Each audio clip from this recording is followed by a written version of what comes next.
Un, dos, tres, va que va. La para. Listo. ¿Qué onda, chicos? ¿Cómo están? Espero que estén bien.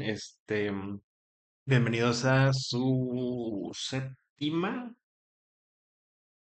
mentoría, de Mega. En este caso vamos a ver un poquito de restricciones, ¿vale?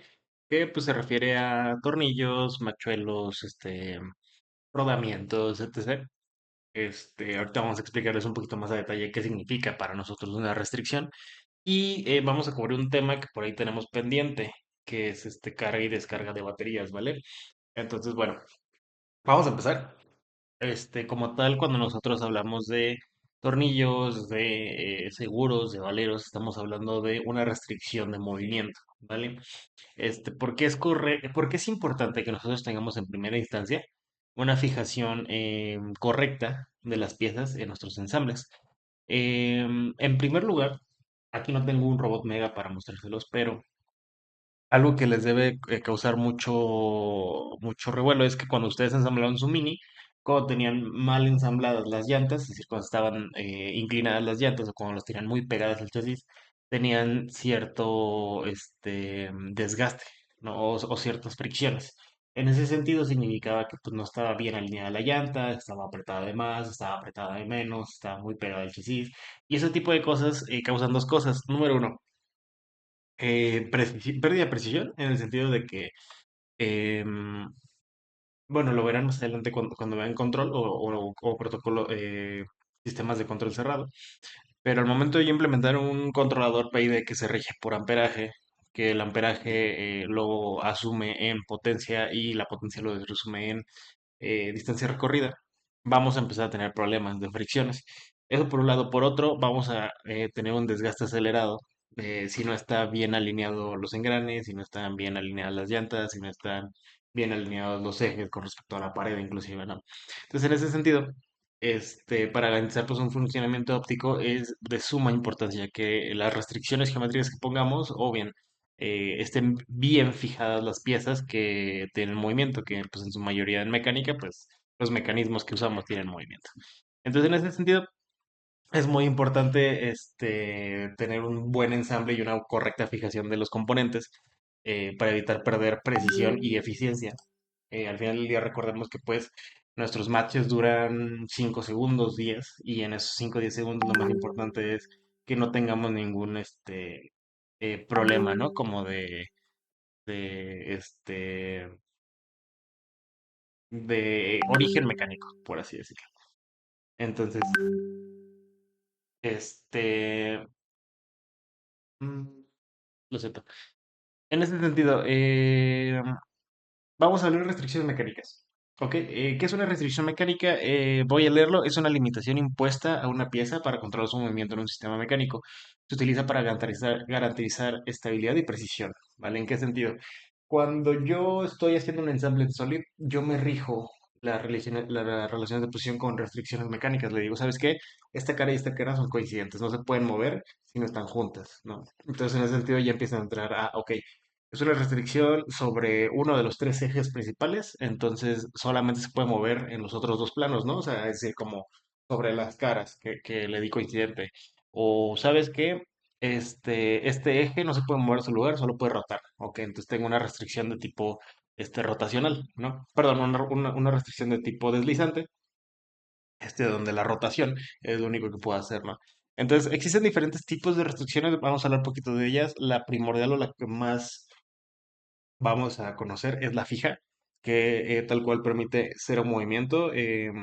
Por poner un ejemplo muy ambiguo, pues podemos pensar fija, pues es la soldadura, el adhesivo, por ejemplo, con cola loca, etc., que asume que no se va a poder mover dos piezas entre ellas, ¿no? O una pieza. Entonces, un poquito ya más técnico, o viéndolo ya en un mundo más complejo, vamos a hablar de restricciones fijas, los tornillos, ¿no? Los tornillos se supone que lo que hacen es limitar el movimiento de un barreno. Cuando limitamos el movimiento de dos o más barrenos en una pieza, pues obtenemos una restricción completamente fija de la transmisión, ¿no? En este caso, poner el ejemplo, ahí tenemos que la transmisión usa uno, dos, tres, cuatro tornillos en la parte inferior para agarrarse el chasis. Entonces, toda la que es la pared, ¿vale? El marco de la transmisión se puede mover. ¿Qué otra cosa no se puede mover de aquí?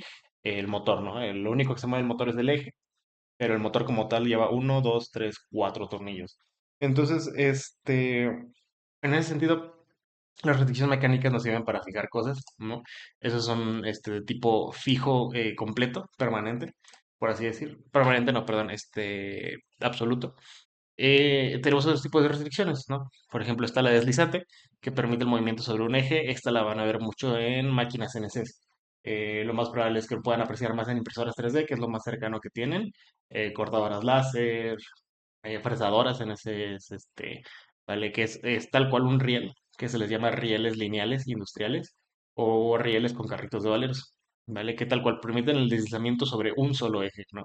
Tu geometría de el riel con un carrito que abraza permite que solo se pueda mover así. Aquí tenemos los ejemplos, guías lineales, robots cartesianos, que son este tipo de cosas. ¿Qué mecanismos se usan internamente? Usualmente se usan rodamientos lineales o bien carritos con valeros, ¿no? En ese sentido, no hay mucho como que comentarles, pero pues es importante que conozcan cómo internamente funciona, ¿no? Porque al final del día este tipo de conceptos los pueden extrapolar a pues, proyectos que ya tengan fuera o dentro de clase. Otro tipo de restricción es la rotacional, ¿vale? Que pues, lo que les contaba, se permite el giro alrededor de un eje. Ok, un muy, muy claro ejemplo, pues son las transmisiones, ¿no? Tenemos aquí un motor que no se puede mover más que la orientación de su eje y el cual pues transmite un movimiento sobre un segundo eje y una etapa de salida, ¿no? En este caso, pues se alcanza a ver aquí en línea roja el eje más compuesto, por así decir, que tenemos una chumacera. En este caso, esta pieza de aquí que ven que es como una campana que sostiene internamente un valero, se le conoce como chumacera. Una chumacera de ambos lados que permite la rotación y la transmisión de movimiento de un eje, ¿no? Un eje que tiene comunicado a dos engranes que pues sirve como etapa intermedia, ¿no? ¿Qué elementos usamos para este tipo de restricciones? Pues aquí lo pueden ver, ¿no? Valeros. Valeros es lo más común para traspasar el movimiento y las cargas radiales, ¿vale? Y algo que nos ayuda a transmitir este movimiento eh, de un eje a un engrane, por ejemplo, es las chavetas, ¿no? La chaveta es un pedacito, literalmente un prisma rectangular. Que encaja perfectamente sobre lo que llamamos la llave del engrane o la huella del engrane interna, ¿vale? Aquí se puede ver que tiene como que una pequeña perforación. Y sobre el otro eje, que en este caso suele ser un eje que viene con movimiento ya o un motor, ¿no?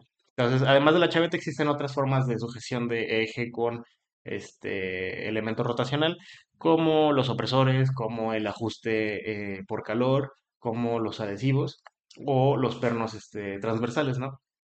Pero, pues este es un ejemplo de cómo podemos empezar a hacer la transmisión movimiento del motor a el engrane en este caso, ¿no? Que son las chavetas, ¿vale?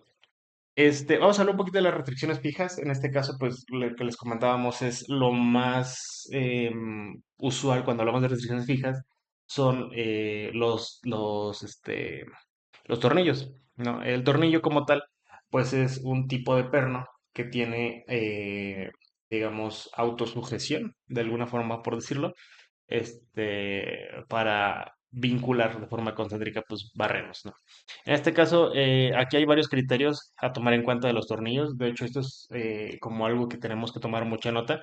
Ahorita vamos a hablar de tornillos, métricos y estándar. Ya hemos hablado un poquito de ellos, pero en general que sé que los métricos son como digamos el estándar ya de forma universal. Sin embargo, los métricos no son nuevos, pero técnicamente son los más nuevos en comparación a los UNC o los tornillos estándar, ¿no? Que los estándar solían ser en pulgadas. Se hablaba de diámetros en fracciones de pulgadas, no sé, un cuarto de pulgada, tornillo de tres octavos de pulgada, que la verdad es que era un poco impreciso o un poco abstracto o complejo, de cierta forma calcular directamente su tamaño si no tenías una experiencia previa, ¿no? Los métricos, como el M4, M6, M8, tal cual hablan de el diámetro en milímetros, ¿no? Cuando yo digo dame un tornillo M4, me refiero a dame un tornillo que tenga un diámetro este, de 4 milímetros, ¿vale? Cuando yo hablo de un M39, tal cual, estoy hablando de un tornillo que tiene 39 milímetros de diámetro Y usualmente cuando yo hablo de tornillos, voy a la ferretería y digo, ¿sabes qué? Necesito un M5 por 20. Cuando yo digo un M5 por 20, prefiero a dame un tornillo que tiene un diámetro de 5 milímetros y que tiene un largo de 20 milímetros, ¿no? Es un poco diferente, por ejemplo, y digo que es rosca estándar o rosca fina, ¿no? Cuando yo hablo de tornillos americanos o tornillos estándar, yo tengo que llegar a la ferretería y decir, ¿sabes qué? Dame un tornillo de un cuarto, de un cuarto 20, ¿no? O hablo de, ¿sabes qué? Dame un tornillo del 10, con 32 hilos. O dame un 316, rosca estándar de 1,5 pulgadas. Y ahí empieza a ser como un poquito más complejo. En parte es porque se cambió el estándar, ¿no? A algo un poquito más fácil, menos abstracto, menos, siento yo que hasta técnico. Pero bueno, en general nosotros vamos a estar usando tornillos métricos, entonces no tienen que preocuparse por el tema de las roscas americanas. Pero pues sí quédense con que existen varios tipos de roscas. Por ejemplo, ahorita vamos a hablar de ellos. Unas que se les llama roscas finas, unas que se les llaman roscas normales. Unas se usan para una cosa, otras se usan para otra. Unas son más caras que las otras. Pero en general, pues cada tornillo tiene una rosca, digamos, por definida como fina y definida como estándar, ¿no? Este, Usualmente cuando nosotros tenemos tornillos, los acompañamos de estas roscas, ¿no? O tuercas, nosotros le decimos. En este sentido, las tuercas, digamos, que son el negativo del tornillo y pues sirven como para aprisionar algo en medio del cuerpo del tornillo y ejercer presión para que esto no se pueda desarmar. En cuanto a los materiales del tornillo, existen diferentes tipos de tornillos, dependiendo de la ocasión. Los más comunes son los de acero inoxidable, que son estos de aquí abajo, ¿vale? Estos de aquí, que son plateados, también son de acero inoxidable. Y también existe, por ejemplo, los tornillos de acero al carbón, ¿no? Que son estos de aquí, que son un poco más brillosos. El problema de los tornillos que son de acero al carbón es que tienen pues una oxidación mayor que los que son inoxidables, ¿no? Pues, los inoxidables usualmente se usan para cosas exteriores donde no hay humedad. Los, perdón, donde hay humedad. Los tornillos que son de acero al carbón son más resistentes, tienen más fuerza, sin embargo, con la oxidación pues se pierde esa fuerza, ¿no? Entonces, se usan en espacios donde está controlado, digamos, la humedad, donde siempre está regulada la temperatura, para temas como más de resistencia, ¿no? Como por ejemplo, laboratorios de prueba, laboratorios de metrología, etc., ¿no? Pero digamos que el tornillo más usual que nosotros también vamos a estar usando, pues va a ser el tornillo de acero inoxidable, ¿no? También existen los de titanio, que son ligeros y resistentes, donde van a haber muchos tornillos de titanio. Van a verlos en Fórmula 1, van a verlos en máquinas un poquito más premium, por así decir. Pero pues quédense con la idea de que los tres sirven para fijación. Obviamente, pues dependiendo del contexto, compres uno u otro, ¿no? Porque uno de titanio te sale a lo mejor en 10 pesos y un tornillo de inoxidable te sale en 50 centavos y uno de carbono te sale en 1 peso, ¿no? Entonces, cuando hablamos de uno o dos tornillos no hay tanta bronca. Cuando hablamos de millones de tornillos, pues son millones de pesos, ¿no? Diámetro y longitud.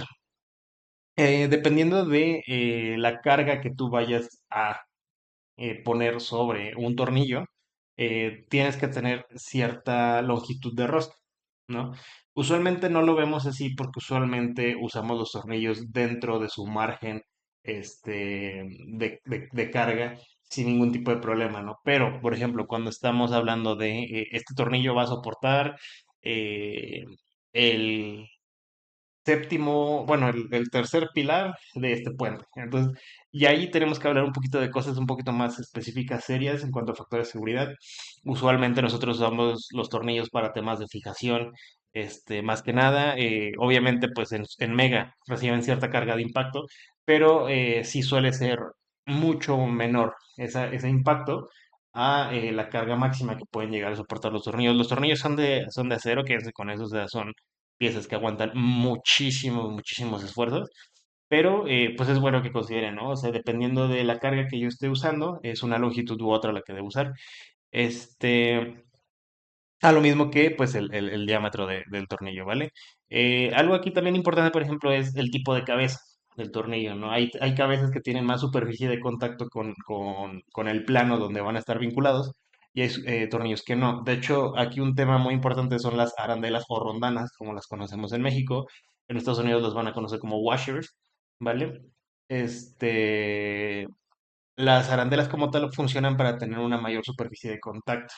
¿Ok? Esto que nos va a ayudar a que la concentración de esfuerzo sobre la cabeza sea menor, y evitemos, digamos, desgarrar, por ejemplo, el material por el que nos apoyemos en el tornillo, al disipar, digamos, como todo el esfuerzo, ¿no? Podemos verlo con la fórmula de esfuerzo, se puede googlear fórmula de esfuerzo, va a salir fuerza entre área y pues con eso creo que ya, lleva bastante lógica. Este, ¿Cómo tenemos que seleccionar los tornillos? ¿Vale? Ahorita, bueno, aquí viene el tema de las arandelas, ¿no? Lo que les comentaba. Si voy a la carga sobre una mayor superficie, las arandelas de seguridad ayudan a evitar que se afloje. Ahorita hablamos de las arandelas de seguridad.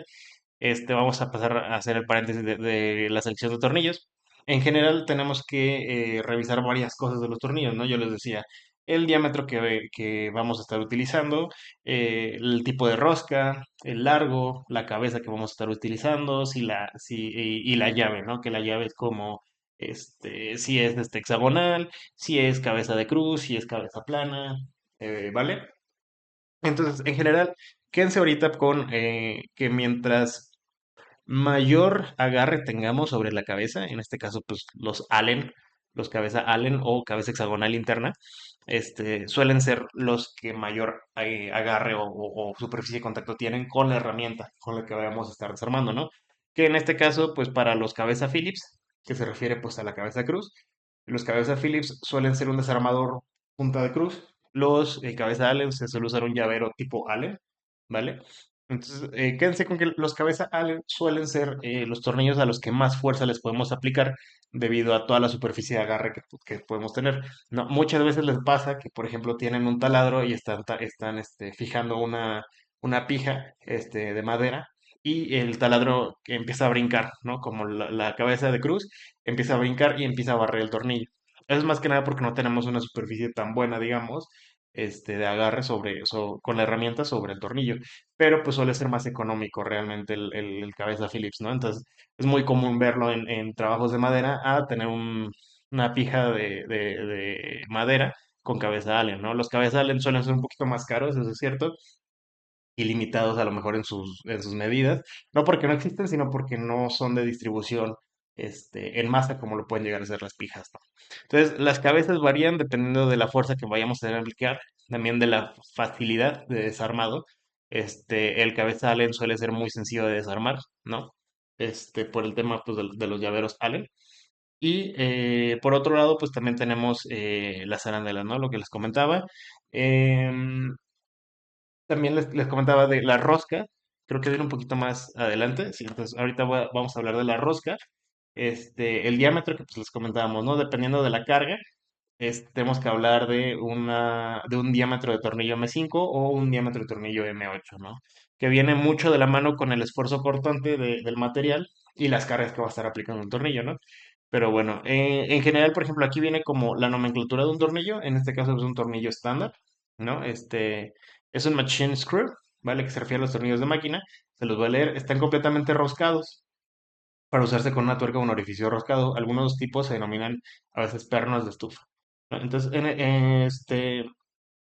este tema, perdón, en este contexto existen diferentes tipos de tornillos, también están los pernos pasantes, están otros tipos de tornillos que pues a este momento la verdad es que no vale la pena como detenernos a hablar de ellos, pero pues quédense con que nosotros usualmente usamos machine screws, ¿vale? En este caso pues como les decía, este tornillo en específico es un tipo de cabeza Phillips, ¿vale? De cabeza panhead o en español es cabeza de gota, ¿vale?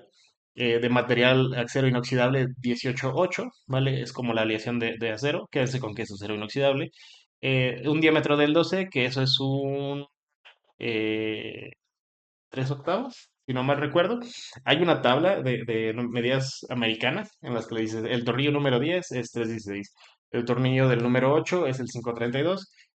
Me refiero pues obviamente a diámetros bueno, fracción de pulgada, que corresponde a un diámetro del tornillo. En caso de los métricos, aquí en vez de decir del 12 pues diría, no sé, M7, ¿no? M7 rosca estándar, ¿no? En este caso, pues es del 12 de 24 hilos, ¿vale? ¿Qué se refiere al 24? Al número de hilos que caben de ese tornillo en una pulgada, ¿no? Les digo, esta es una nomenclatura para tornillo americano, entonces pues es lo que se respetan por una pulgada de largo, ¿no? En caso de ser un tornillo métrico, sería un poquito diferente, ¿no? Sería tornillo para máquina, cabeza de cruz, perdón, cabeza de gota con llave de cruz de acero inoxidable de M7, rosca estándar por, ¿qué es una pulgada? 2.5 centímetros de largo. Entonces, en ese sentido, es solamente para que vean cuál es la nomenclatura. Pues les digo, es para roscas americanas. Lo más vital del tornillo siempre es decir, ¿sabes qué? Dame, o los que usualmente usamos nosotros, ¿no? Necesito un tornillo M3, cabeza cilíndrica Allen, acero inoxidable, que tenga un largo de 8 milímetros, 10 milímetros, que es lo que usualmente usamos. M3 de M3 por 10 milímetros 8. Usualmente usamos rosca estándar, ¿vale? Vamos a hablar de las roscas. ¿Cuál es la diferencia? La rosca fina se presta para temas de mayor agarre. Al final del día, tener más hilos en la misma distancia de perforación significa que tengo más área que se está agarrando del tornillo a la superficie en la que lo estoy adhiriendo. ¿Eso qué significa? Tengo mayor resistencia a las vibraciones, tengo mayor fuerza de agarre. El problema es que son roscas, como su nombre lo indica, finas, son un poquito más delgadas y al momento de estarlas armando o desarmando, pueden llegar a desgastarse bastante sencillo. De hecho, llega un punto en el que este tipo de roscas, por la misma rebaba, se empiezan a dañar. Entonces, cuando usamos rosca fina es porque tenemos sistemas los cuales no vamos a estar desarmando prolongadamente o de forma constante. De preferencia, pues inclusive los motores son los que se suelen armar con rosca fina por el tema de las vibraciones, ¿vale? ¿Cuándo se usa rosca gruesa? Es más económica, es más fácil de ensamblar y desensamblar. Estos pues, tienen un mayor aguante al desgaste repetitivo, ¿no? Sin embargo, pues a vibraciones son más fáciles de desaflojar. Y pues este tipo de tornillos se recomienda para mecanismos que se tienen que estar desarmando o que probablemente requieran un número alto de reparaciones, como lo puede ser un megasumo, ¿no? En los megasumo rara vez usamos rosca fina, a lo mejor cuando nos lo piden los motores, pero únicamente para todo lo demás solemos usar rosca gruesa, ¿vale? Aquí vienen los temas de tipo de rosca, ¿vale? Por ejemplo, aquí les dice que los M2 tienen un paso de 0.4 milímetros, y el diámetro de broca es de 2 milímetros cuando nosotros hacemos un barreno para que pase, que sea pasante, vaya, que pase pasante el tornillo, ¿ok? Cuando nosotros estamos hablando de hacer roscas, estamos ya hablando de temas de machuelo, ¿vale? Que ahorita es bueno, ahorita hablamos de ello, pero pues quédense con estas tablas que pues vienen como estandarizados ya los tornillos, esto es de forma internacional, en cuanto a la rosca fina y la rosca, estándar, ¿no? Ahora, ¿qué parámetros tenemos que tener para elegir un tornillo? A lo mejor suena como muy aburrido y no necesario. Ahorita actualmente no es como un tema de vida o muerte.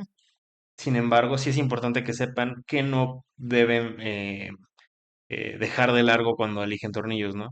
En primera instancia, pues usar un tornillo muy corto, ¿no? Es lo que les decía. Dependiendo de las vibraciones que tenga tu sistema, se puede desarmar solo el tornillo, ¿no? Y ahí creo que hay videos que lo demuestran. ¿Dónde tenemos esos tipos de videos? Vamos a ver. A mí que me encanta hacer este paréntesis.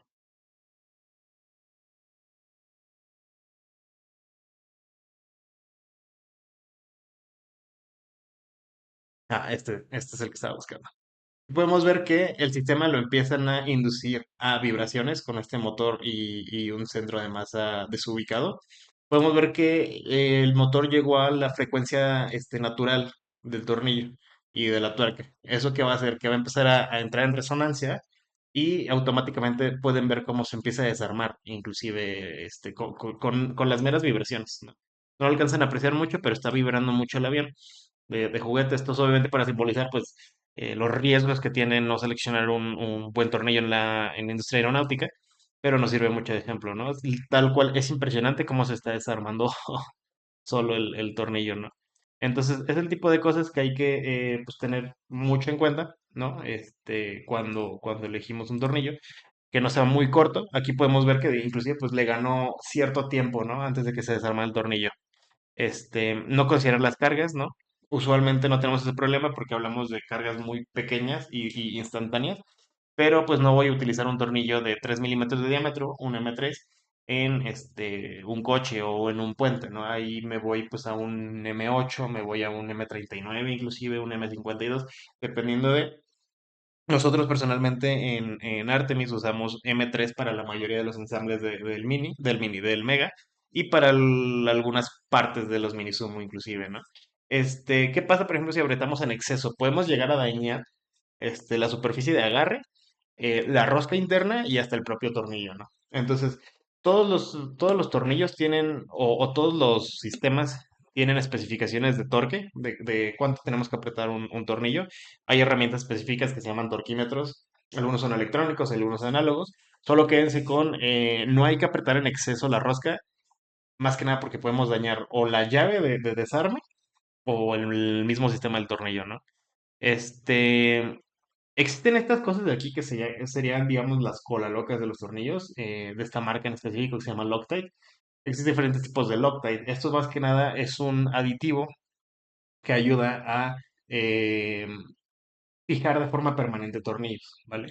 Existen los semipermanentes, las fijaciones permanentes, las superpermanentes y las fijaciones medias, ¿no? Dependiendo de las vibraciones que nosotros encontremos en nuestro sistema, tenemos que usar un Loctite u otro. Son pegamentos, bueno, no son pegamentos, son aditivos muy caros.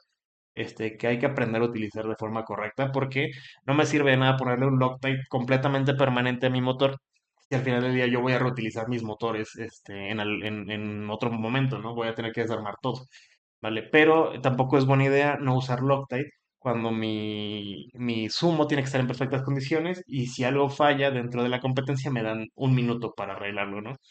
Entonces, estos son algunos errores. Ahora vamos a pasar rápidamente a hablar de machuelos.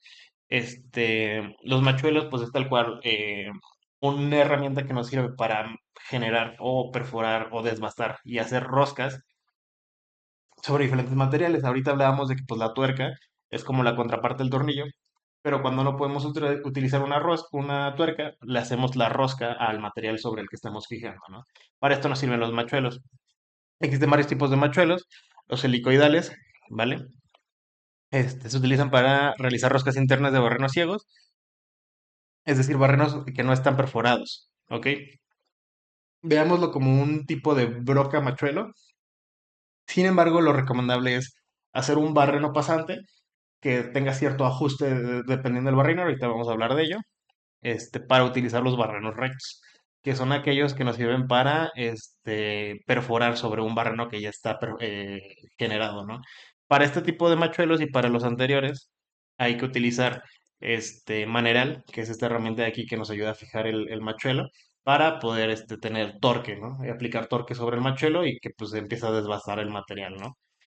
Aquí viene una guía de machuelos en cuanto a el recto, es decir, cuánto tengo que perforar primero con broca y luego eh, después para poder pasar el machuelo sin que se rompa, porque romper un machuelo es muy peligroso, es cansado, a veces echamos a perder toda una pieza porque se quedó atorado el machuelo. Entonces, en ese sentido hay que tener mucho cuidado, ¿no? Aquí vienen como toda la tabla de ajustes. Quédense con que mientras estemos en medidas chicas, ¿no? Que puede ser como del M1 al M7, más o menos. El ajuste es medio milímetro menos. Es decir, que si yo estoy haciendo una perforación para poner una rosca sobre un material que va a llevar un tornillo M3, que sé que es de 3 milímetros de diámetro, le paso una broca de M2.5 y después paso el machuelo M3, este, M3 para hacer la rosca. ¿vale? Entonces, en ese sentido, por ejemplo, aquí viene la guía, ¿no? M3, macho el M3. Ok, el ajuste de broca tiene que ser primero de un 2.5 y después ya se hace el pasado del machuelo, ¿vale? Bueno, eso es todo en general en cuanto al tema de restricciones. Vamos a pasar rápidamente al tema que les debo pendiente, que es el carga y descarga de las baterías. En general, pues bueno, hay que tener en cuenta que pues nuestras baterías que usamos son de tipo ion, perdón, de tipo lipo. Las baterías les tienen que mandar tres parámetros usualmente para nosotros poder utilizarlas de forma correcta, que es la capacidad de la batería, ¿vale? En este caso aquí me sale que es de 1500, disculpa, 1500 miliamperes, ¿vale? Este, Me sale que tiene celdas, cuatro celdas, 4S, que eso me junta 14.8 volts, ¿vale? Cada celda, cuando está descargada, me da 3.7 volts. Entonces, si yo tengo cuatro celdas, me da 14.8. Cada celda, ¿vale? Del hipo, cuando está cargada, me genera 4.2 volts. Así que cuando esta pila está 100% cargada, me entrega 16.8 volts, ¿vale? Eso es muy importante. Y por otro lado, me tiene que venir, la mayoría de las veces tiene que venir el C rating, que es la capacidad de descarga instantánea de la pila, ¿vale? Aquí viene que viene de 50 a 100. Cuando vienen dos números significa el segundo, que es como la capacidad instantánea en un punto, o sea, en un instante, de descarga de la pila y después se estabiliza al número menor, que en este caso es de 50, ¿vale? Entonces, ¿para qué me sirven estos parámetros? Vamos a hacer la práctica de calcular cuál es la capacidad que tiene de descarga sus motores de su minisumo. En este caso, pues sabemos que usaron estos motores, ¿no? Y me sale que la corriente nestal de estos minisumos es de 3.5 amperes. ¿Vale? Recordemos que la corriente nestal es Vale. cuando el motor no se puede mover y el motor demanda, porque es un inductor, demanda más corriente para generar un cambio de movimiento, ¿no? Entonces, este ya Aquí está podemos ver, prendido. Le voy a subir al amperaje. le entrego amperaje al motor. Ahí es. Vale. Voy a subir al amperaje. Le entrego amperaje al motor, se estabiliza en 1.3, perdón, en punto 13 usualmente. Y después, cuando yo trato de hacer un esfuerzo externo, el motor va a empezar a demandar más corriente. Ahora está circulando .13 amperes. ¿Vale? A 5 volts. Cuando yo lo fuerzo, puede ver el multímetro y en la fuente. Ah, pues la fuente también. Sí, la fuente.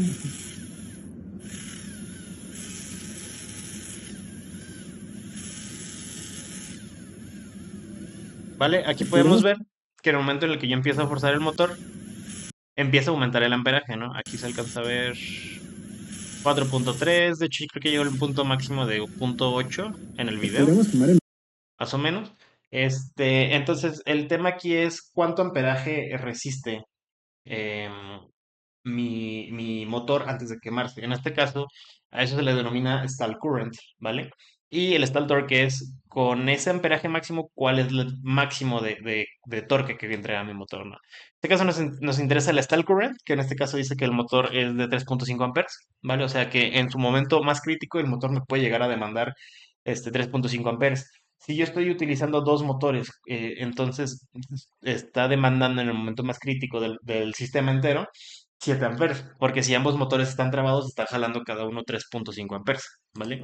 Entonces, pensando en eso y usando estas fórmulas, podemos calcular cuánto descarga me está entregando los motores en un momento y si mis baterías son posibles, es posible que mis baterías entreguen ese amperaje de golpe, ¿no?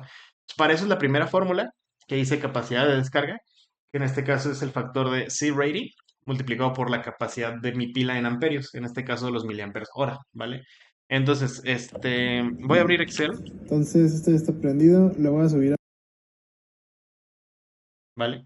Y vamos a utilizar este amperaje, ¿vale? De este motor. En este caso me sale que la corriente en estal es de 3.5 amperes, ¿vale? Entonces voy a abrir un Excel nuevo. Voy a poner que está el current del motor es de 3.5 amperes, ¿vale? Y yo sé que tengo dos motores. Dos motores, eso me da que tengo que multiplicar los dos motores por la corriente para saber cuál es la total start current, ¿no? Y pues esto está dado en amperes, ¿no? Ahora, ¿qué pila estaban utilizando ustedes? Ustedes estaban utilizando estas pilas específicamente, que son de 800 miliamperes y que ahí alcanzó a ver 7,4 volts, o sea, son de dos celdas, y que tienen un factor de 50C, ¿no? Aquí viene 50C. Entonces, como tiene 50C, le voy a poner que el C rating de la pila, C rating va a ser de 50 y que tengo una sola pila, entonces voy a poner la capacidad de la pila, en este caso va a ser 800 miliamperes hora, ¿no? Entonces, ahora lo que voy a hacer es, voy a sacar la capacidad de descarga,